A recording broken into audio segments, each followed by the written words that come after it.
Sumit road किनारे खड़े होकर गोलगप्पे बेच रहा होता है और आरती हाथों में गोलगप्पे का पानी लेकर आती है जहां कुछ ग्राहक गोलगप्पे खा रहे होते हैं।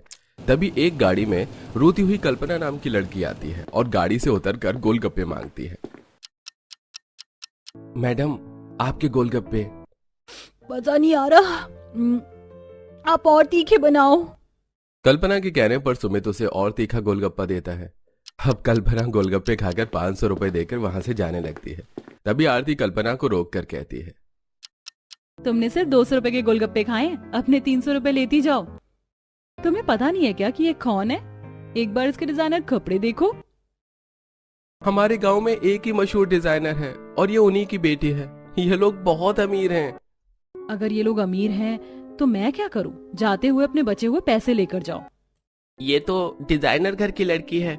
अगर हम इसे अपनी सेटिंग कर लें तो हमारा पूरे गांव में रुतबा बढ़ जाएगा। ये सब देख कल्पना अपने पैसे लेकर गुस्से में गाड़ी में बैठकर चली जाती है।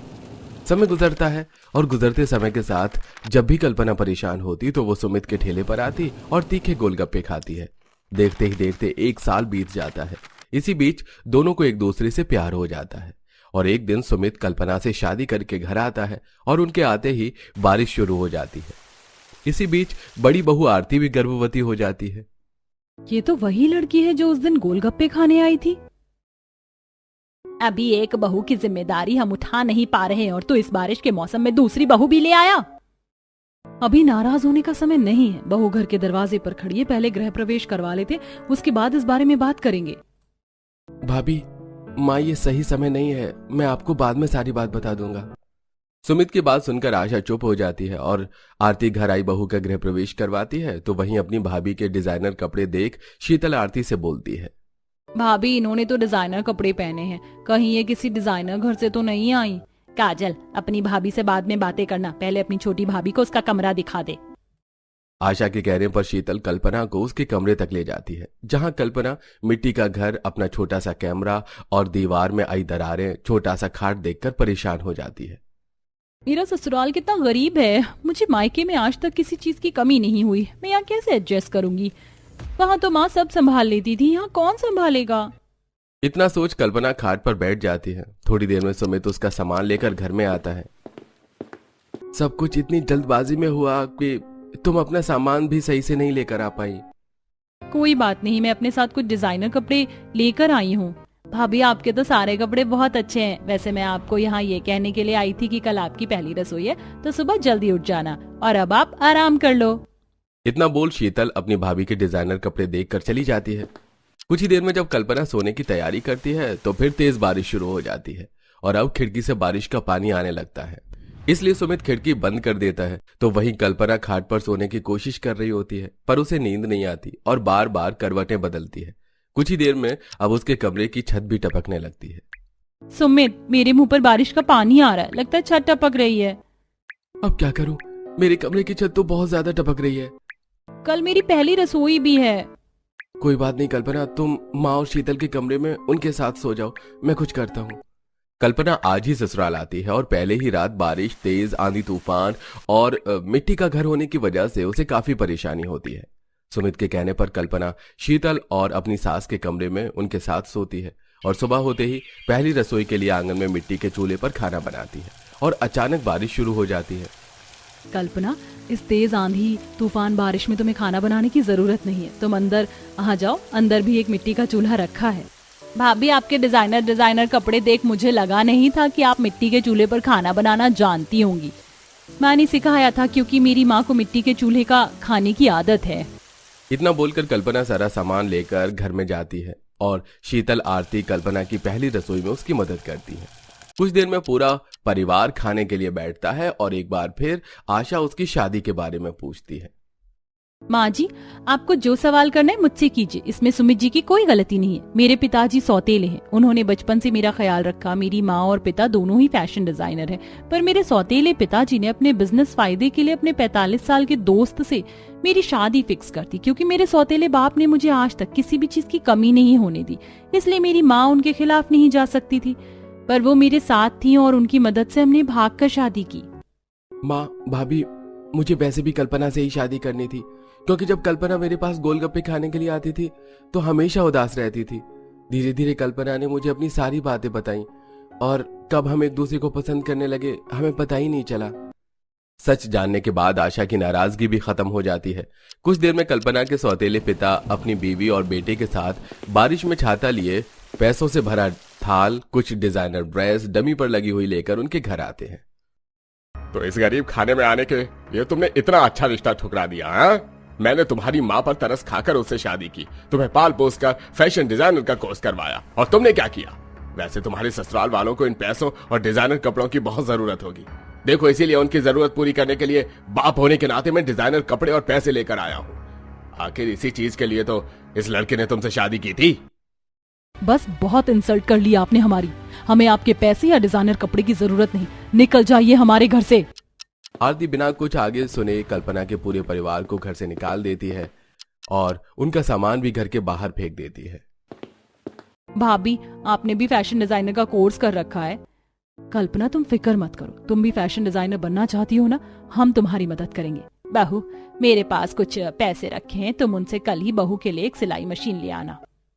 अपने घर वालों की बातें सुनकर कल्पना की आंखों में आंसू आ जाते हैं और वो खिड़की से देखती है कि किस तरह बाहर तेज बारिश में उसके पिता गुस्से में उसके भाई और माँ के साथ घर जा रहे हैं।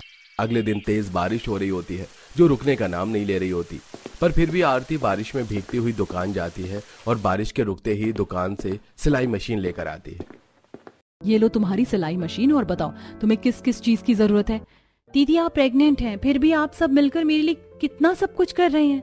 बहू, अब तो इस घर की बहू नहीं, इज्जत भी है, इसीलिए अब हम तेरे साथ हैं, तू अपने सपने पूरे कर। आशा और आरती की बात सुनकर कल्पना उनके गले लग जाती है और कमरे में जाकर अपना एक डिजाइनर गाउन निकालकर अपनी नंद को देती है।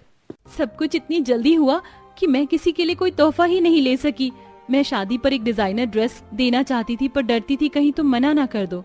भाभी, ना सिर्फ आपकी ड्रेस अच्छी है बल्कि आप भी बहुत अच्छी हैं। भाभी को कपड़े की जरूरत होगी, हम कल ही मार्केट से कपड़े लेकर आएंगे।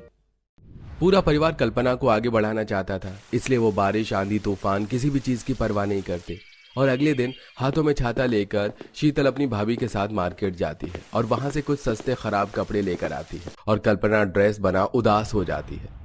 कल्पना, तुमने ड्रेस सच में बहुत अच्छी बनाई है, पर शायद कपड़ा ही अच्छा नहीं है। देखो, इस कपड़े का रंग भी उतरा है और कहीं कहीं धब्बे के निशान भी हैं। कपड़ा भी अच्छा नहीं है और मुझे एक डमी की भी जरूरत है ताकि मैं अच्छे से अपने कपड़ों पर काम कर सकूं। शीतल, क्या मुझे एक ड्राइंग फाइल मिल सकती है ताकि मैं डिजाइन बना सकूं? अपने घर वालों से बात कर ही रही होती है कि तभी कल्पना की माँ अपने कुछ नौकरों के साथ डमी और महंगे कपड़े लेकर आती है। तेरी माँ तेरे पिताजी के खिलाफ तो नहीं जा सकती, पर मैं हमेशा तेरे साथ हूँ, इसीलिए मैं तेरे लिए सामान छुप कर लाई हूँ, इसे लेने से मना मत करना। अपनी माँ को देख कल्पना बहुत खुश होती है। कुछ देर में कल्पना एक ड्राइंग फाइल पर एक ड्रेस डिजाइन करती है और अपनी माँ की दिए डमी पर कपड़े लगाकर एक प्यारा सा क्रॉप टॉप और लहंगा तैयार करती है। साथ ही एक छोटी सी बच्ची की फ्रॉक भी बनाती है। तभी वहां एक पड़ोसन आती है और ये ड्रेस देखकर आशा से कहती है, आशा बहन, तुम्हारी बहू डिजाइनर है, ये फ्रॉक दुकान पर 1000 रुपए की मिल रही है, तुम मुझे 500 रुपए में दे दो ना। हाँ आंटी, क्यों नहीं, आराम से लेकर जाओ और पूरे गांव को बताना कि मेरी देवरानी एक बहुत बड़ी डिजाइनर है। आरती अपनी देवरानी की पहली डिजाइनर ड्रेस कम दाम पर उस औरत को बेच देती है। औरत पूरे गांव में डिजाइनर कपड़े अपनी पोती को पहनाती है, जिससे अब धीरे धीरे लोग उसके घर आने लगते हैं और डिजाइनर कपड़ों की मांग करते हैं। तो वहीं शीतल अपनी माँ के साथ बड़ी बड़ी दुकानों में जाती है और कल्पना के डिजाइनर कपड़ों को दिखाती है, जिससे उनके पास ऑर्डर आने लगते हैं। आप सबकी मेहनत रंग लाई इस बारिश में, आप लोगों ने जो मेरे लिए किया मैं वो कभी नहीं भूल पाऊंगी। अब मेरे पापा से ज्यादा काम मेरे पास आ रहा है। कल्पना की खुशी का ठिकाना नहीं रहता। समय गुजरता है और धीरे धीरे कल्पना फेमस हो जाती है और बारिश में भी बड़े बड़े लोग कल्पना से मिलने उसके घर आते हैं और उससे अपनी शादी पार्टी के लिए कपड़े डिजाइन करवाते हैं। बारिश में देवरानी के पकौड़े वर्सेस जेठानी की चाय। बहुत अच्छा लगा जो आज आप मेरे घर आई, नहीं तो जब से आपके घर में भी बहू आई है हम दोनों तो एक दूसरे के घर का रास्ता ही भूल गए। शांता जी सही बोला, आज बस मैंने सोच लिया था कि पड़ोस में आज होकर ही आऊंगी। ऐसे भी कहीं होता है भला कि कहाँ तो हम लोग रोज मिलते थे और अब एक दूसरे से मिलने का वक्त ही नहीं मिल पाता है। हाँ, ये भगवान, कितनी तेज गरज हो रही है, लगता है कि बारिश होने वाली है। अरे बहुओं, अरे शिखा और प्रिया, यहाँ आओ। जी माँ जी, बोलिए।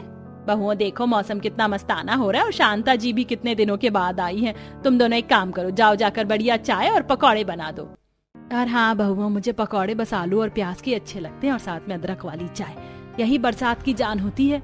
जी मैं समझ गई। अरे नहीं, चाय के साथ पकौड़े बनाने पड़ेंगे। इतनी अच्छी बारिश आने वाली है, उसको एंजॉय करने के बजाय मैं चाय पकौड़े बनाऊं? नहीं, ऐसा नहीं हो सकता। जल्दी से बचने का कोई बहाना सोच शिखा। माँ जी मैं ना चाय बना दूंगी। शांता जी मैं अदरक की चाय इतनी अच्छी बनाती हूँ कि बस पूछो नहीं। और प्रिया पकौड़े बना देगी, इसके हाथ के पकौड़े बहुत स्वादिष्ट होते हैं। क्यों प्रिया? जी। शिखा ने बड़ी ही चालाकी से पकौड़े बनाने का काम प्रिया को सौंप दिया और खुद बस चाय बनाने को रसोई में आ गई। शिखा और प्रिया दोनों शांति की बहुएं थीं, जिनमें शिखा बड़ी और प्रिया छोटी बहू थी। दोनों ही बहुओं के मिजाज में अंतर था। एक तरफ जहां शिखा कामचोर टाइप की थी तो वहीं प्रिया काफी सीधी सादी और मेहनती थी। आज भी शिखा चालाकी से रसोई में आई और उसने 2 कप चाय बनने को रख दी। इतने में ही बारिश तेज हो गई। अरे वाह, कितनी तेज बारिश हो रही है। इतनी अच्छी बारिश हो और मैं उसमें ना भीग पाऊं, ऐसा हो सकता है क्या? प्रिया मैंने चाय बनने को रख दी है, अब इसको ना तुम देख लेना। बारिश इतनी अच्छी आ रही है तो मैं इसमें भीगने जा रही हूँ। पर भाभी चली गई। अरे वाह, बारिश के भीगने का मजा ही अलग है। अच्छा हुआ जो कि चाय भी प्रिया पर ही मैं छोड़ आई। कितनी अच्छी बारिश है। चाय बनाने के चक्कर में तो ये सारी ही मिस हो जाती है। ये मौसम की बारिश, ये बारिश का पानी, ये पानी की बूंदे तुझे तो ढूंढे, ये मिलने की ख्वाहिश, ये ख्वाहिश पुरानी, वो पूरी मुझी से मेरी ये कहानी। ये छत से कैसी आवाज आ रही है? लगता है कि शिखा छत पर है। इसने फिर वही किया। बेचारी प्रिया ही चाय और पकौड़े दोनों चीजें बनाने में लगी हुई होगी। ये भाभी भी ना सारी जिम्मेदारी मेरे सर पर ही छोड़ गई है। मेरे आलू तो कट गए, अब जल्दी से इनके पकौड़े बना देती हूँ। चाय भी वैसे ही तैयार सी है, एक बार चख लूं कि सही बनी भी है कि नहीं। ये क्या बनाया है भाभी ने? ना इस चाय में चीनी है और ना ही अदरक, बस दूध में पत्ती लगा दी है। मुझे चाय भी दोबारा बनानी होगी। खुद तो चली गई बारिश को एंजॉय करने। प्रिया ने ऐसे बोलकर चाय दोबारा बनने के लिए रखी और साथ साथ पकौड़े बनाए। कुछ ही देर में उसने दोनों चीजें बना दी, जिसके बाद वो उन्हें शांता और शांति के आगे लेकर गई। अरे वाह, चाय और पकौड़े, वो भी बारिश के वक्त। खाओ शांति जी, बहू तो भी ले ले। अरे वाह, वैसे सच बोल रही थी शांति जी। शिखा बहू क्या मजेदार चाय बनाई है उसने। लीजिए मेरी तरफ से उसे चाय का इनाम दे देना। शांता को पता भी नहीं था कि वो चाय शिखा ने नहीं प्रिया ने बनाई थी। शिखा बिना कुछ किए क्रेडिट ले गई, जबकि प्रिया को सब कुछ करने के बाद भी कुछ नहीं मिला। ऐसे ही कुछ दिनों बाद आज दोनों ही बहुएं बाजार आई हुई थी। शिखा भाभी, मैंने सारा तो नाश्ते का सामान ले लिया, अब बस वो चीज समझ नहीं आ रही कि मैं कुछ खास क्या लूं। आज जो घर पर मेहमान आ रहे हैं और बाबा के बहुत अच्छे दोस्त हैं, माँ जी ने बोला था कि नाश्ते के सामान में कुछ स्पेशल भी लेकर आना। आज जो भी हो, हमारी खातिरदारी में कोई कमी नहीं रहनी चाहिए। तो मैं ऐसा क्या लूं जिसको देखते ही माँ जी का दिल खुश हो जाए? कुछ भी ले लो, मौसम की कोई भी चीज ले लो। मौसम की कोई चीज? अरे हाँ शिखा भाभी, क्यों ना मैं करारे पकौड़े बनाने का सामान ले लूं। वैसे भी खास मेहमान है तो घर में बनी हुई चीज ही खास लगेगी और बारिश का मौसम है, चाय के साथ पकौड़े सभी का दिल खुश कर देंगे। तुम्हें कोलू का बैल बनने में मजा आता है क्या? पकौड़े खुद से बनाने पड़ेंगे। कुछ रेडीमेड ले लो, क्योंकि मैं पकौड़े वकौड़े नहीं बनाऊंगी। मत बनाना, मैं बना दूंगी। प्रिया ने खुद से पकौड़े बनाने की जिम्मेदारी ले ली और वो पकौड़े ही बनाने का सामान ले आई। कुछ ही देर में घर में मेहमान आ गए, जिसमें महेश का दोस्त और उसकी पत्नी थी। कुछ देर तक तो बातें हुई, लेकिन बाद में चलो भाई, बातें तो बहुत हो गई, अब थोड़ा नाश्ता पानी हो जाए। अरे बहू, ओ यहाँ आओ। जी बाबा, बोलिए। अरे बहू, अंकल के लिए नाश्ता लगाओ। देखो मौसम कितना अच्छा है। एक काम करो, चाय के साथ पकौड़े बना देना। बाबा मैं तो चाय बना दूंगी, प्रिया पकौड़े अच्छे बनाती है तो पकौड़े वो बना लेगी। दोनों लग मिलकर बना लो और जल्दी से ले आओ। बेटा हम लोग ना मसाला चाय पीते हैं तो चाय प्लेन ना बनाना, थोड़ी सी लौंग, थोड़ी सी अदरक, काली मिर्च और तेज पत्ता, ये चीज डालकर ही बनाना। और ये सब साबुत ना डालना, पीस कर डालना। इलायची भी डाल देना है जी। धनिया, नमक और मिर्ची भी ना डाल दूं? मैंने तो चाय की जिम्मेदारी इसलिए ली थी क्योंकि ये सिंपल होती है, लेकिन ये लोग तो बड़ी मेहनत करवा रहे हैं। अब देखो मैं चाय भी ऐसी बनाऊंगी कि लोग मुझसे बनवाने से पहले सोचा करेंगे। शिखा सोच चुकी थी कि वो आज की चाय को खराब करेगी। दोनों बहुएं रसोई में आ गई। जहां अगर प्रिया ने पकौड़े बनाने शुरू किए तो शिखा चाय बनाने लगी। अरे भाभी ऐसे मोटा मोटा मसाला मत डालिए, उन्होंने पीस कर बोला है। चुप करो प्रिया, तुम ही मानो उनके ऑर्डर। मेरा तो जैसा दिल करेगा ना मैं वैसी चाय बनाऊंगी। शिखा गुस्से में चाय बनाने लगी। उसे सिर्फ चाय बनाना ही मुश्किल लग रहा था। बड़ी ही गुस्से में बड़बड़ाते हुए शिखा ने अपना काम खत्म किया और दोनों बहुओं ने नाश्ते के साथ चाय और पकौड़े भी लगा दिए। पकौड़े तो सभी को पसंद आए, लेकिन चाय बेदली से बनी हुई थी। चाय किसी को भी अच्छी नहीं लगी और मेहमान ऐसे ही वहां से चले गए। अब रोजाना ऐसे ही सिलसिला जारी था। शिखा चालाकी से बस चाय ही बनाती थी और वो भी अब वो इस तरह से बनाने लगी थी जो उससे फिर कभी चाय बनाने को बोला ही न जाए।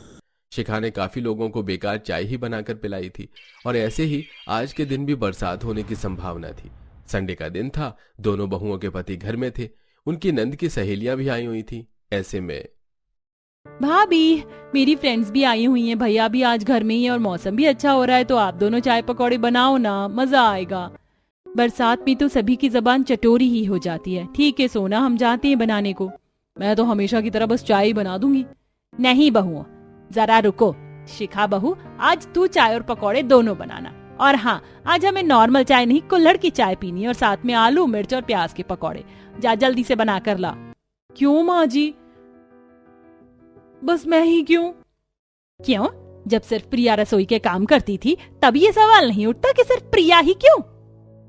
मैं कब से देख रही हूँ शिखा कि तू बस अपने हिस्से में आसान काम को ही लेती है और उसमें भी पूरा नहीं डालती, और अब तो तुझसे वो एक काम भी ना करवाया जाए इसीलिए तू कामों को बिगाड़ने भी लगी है। लेकिन तुझे क्या लगता है कि हम सभी बेवकूफ हैं? नहीं बेटा, बिल्कुल भी नहीं। हम तुझसे ज्यादा समझदार हैं। अब जा और तू सभी के लिए चाय पकौड़े ला, और हाँ ध्यान से अच्छे से बनाना, कोई कमी हुई तो दोबारा बनवाऊंगी। शिखा शांति के आगे कुछ नहीं बोल पाई और वो शांति से चाय पकौड़े बनाने को आ गई। जरा तेवर तो देखो मेरी सास की, बूढ़ी हो गई है लेकिन अकल कम नहीं हुई है। अब तो मैं भी बिगाड़ नहीं सकती हूँ क्योंकि दोबारा बनाना पड़ेगा। चल शिखा जल्दी जल्दी से चाय पकौड़े बना और सभी को दे दे। शिखा ने आज रसोई में जी जान से काम किया। उसने कुल्हड़ वाली चाय बनाई, साथ ही उसने बहुत ही करारे करारे पकौड़े बनाए। कुछ ही देर में उसका खाना बन गया जिसको उसने सभी को दिया। और वाह, ये स्वाद है ना मेरी शिखा बहू के हाथों का। पता नहीं क्यों अपने इतने शीरी वाले हाथों का खाना ये बिगाड़ती है। भाभी चाय और पकौड़ों का तो जवाब ही नहीं है। वाओ, वीकेंड, हॉलीडे, बारिश और शिखा के हाथों के चाय पकौड़े, ओहो सभी का कोई तोड़ नहीं है। हाँ भाभी, मजा आ गया, आपने बहुत ही टेस्टी चाय पकौड़े बनाए हैं। सभी ने शिखा की बहुत ज्यादा तारीफ की जिससे शिखा का दिल खुश हो गया। अब उसे समझ भी आ रहा था कि फैमिली के लिए काम करने में खुशी ही मिलती है। आज के बाद से अब शिखा ने कभी काम चोरी नहीं की, बल्कि अब तो वो कामों को बड़े मन से करने लगी थी और अब सब कुछ ठीक हो चुका था।